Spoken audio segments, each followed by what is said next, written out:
MLC పదవి ఇస్తాను అని ఇప్పటికీ ఎమ్మెల్సీ పదవి ఇవ్వకపోవడానికి ఆయన కనీసం ఆయన ఏమీ చేయలేదు. నేను వర్మ గారి వల్ల గెలవలేదు అని అంటున్నారు కదా, దాని గురించి మీరేమంటారు నాగబాబు గారు అన్న మాటకి?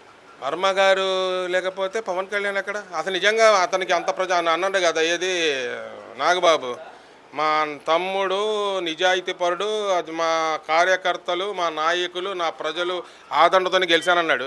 2019లో ఎవరి సంఖ్య నాగాడు 2 చోట్ల ఓడిపోయాడు కదా, అప్పుడు ప్రజాదరణ రాలేదా? అప్పుడు లేదా ప్రజాదరణ 2019లో 2 చోట్ల ఏది మన భీమవరంను గాజువాక ఏం చేశారు? డిపాజిట్లు వచ్చినాయి, కేఏ పాలకు వచ్చిన ఓట్లని వచ్చినాయి 2 చోట్ల.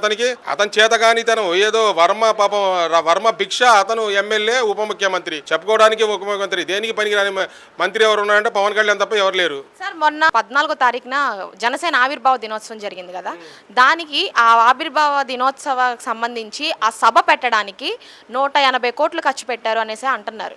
కనీసం ప్రజలకు ఇచ్చిన హామీలు నెరవేర్చలేకపోతున్నారు, కానీ వాళ్ళు ఆ సభలు పెట్టుకోవడానికి అన్ని డబ్బులు ఎక్కడి నుంచి తెచ్చి కేటాయించారంటారు? అతను నేను సామాన్యుడు అన్నాడు ఒకప్పుడు. నేను సామాన్యుడు, అందరూ దీంట్లో వెళ్తారు దాంట్లో వెళ్తారు అని చెప్తున్నాడు కదా. నువ్వు సామాన్యుడు అయితే రాత్రిపూట చాపర్లో నువ్వు హైదరాబాద్ వెళ్ళిపోతున్నావు, పొద్దున్న అదే చాపర్లో అమరావతిలో దిగుతున్నావు. నీ డబ్బు ఎక్కడి నుంచి వస్తుంది? ఎవరి డబ్బు అది? నీ బాబుగాడి సొబ్బా, లేకపోతే ప్రజల సొబ్బా, లేదా నీ బాబుగాడి డబ్బా? నువ్వు పేదోడివి, నీ సామాన్యుడిని, నా దగ్గర ఏమి లేదు, నేను బికారోడిని అని అన్నావు. నీ ప్యాకేజీ లేకపోతేనే నీకు చాపర్లు ఇవన్నీ వస్తున్నాయి. నీకు ఎక్కడి నుంచి వస్తున్నాయి డబ్బులు? ఇవి ప్రజలు చూడట్లా?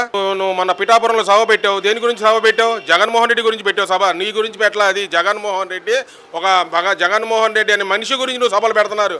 భగవద్గీత, మా ఖురాను, మా బైబిల్ ఎట్టుంటాయో అటు చెప్తున్నాను. వీళ్ళకి ఈ 360 కాదు, ఈ 5 సంవత్సరాలు కూడా జగన్ జగన్ అని జాంప చెప్పడం తప్ప ఏమి ఉండదు. అసెంబ్లీలో కూడా గన్నవరం ఎమ్మెల్యే గార్లగడ్డ వెంకటరావు గారు కొన్ని వ్యాఖ్యలు చేశారు. 9 నెలలు అయినా సరే మేము ఏం చేయలేకపోతున్నాం, ఎందుకన్నా దౌర్భాగ్యం లేదని.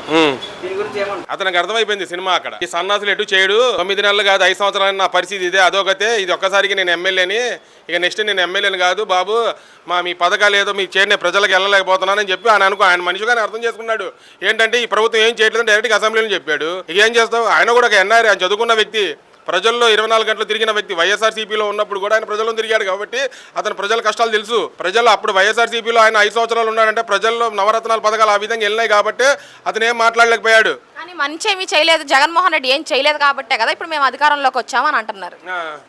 మంచి చేశారని మంచి చేయలేదని వీళ్ళు అంటున్నారు. వాళ్ళు మా ప్రభుత్వం ఉన్నప్పుడు మంచి చేసామని మాకు తెలుసు.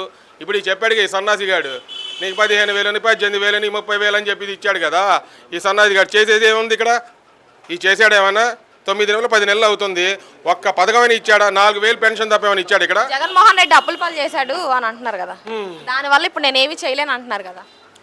జగన్మోహన్ రెడ్డి గారు సరే, ఆడు మగాడే. ఎవరు?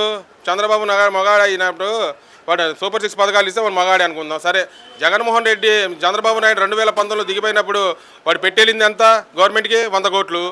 మళ్ళీ జగన్మోహన్ రెడ్డి గారు దిగిపోయేటప్పుడు ఇచ్చేటప్పుడు 7,000 కోట్లు. ఎప్పుడు నువ్వు ఆలోచించుకోవాలి, అది ఎవడు? చంద్రబాబు నాయుడు అన్నవాడు. నువ్వు ఎంతవరకు రాజకీయం నీ యొక్క భవిష్యత్తు కోసం చూసుకుంటున్నావు, కానీ నీ కొడుకుని ముఖ్యమంత్రి చేయాలా, నీ మనుషుల్ని బాగు చేయాలా, అంతే తప్ప మిగతా వాళ్ళకి బాగు చేయాలని లేదు నీకు. ఒక దద్దమ్మ ముఖ్యమంత్రి ఉన్నాడంటే, ఆడు ఎవడైనా ఉన్నాడంటే అది చంద్రబాబు నాయుడు తప్ప ఎవరు లేరు.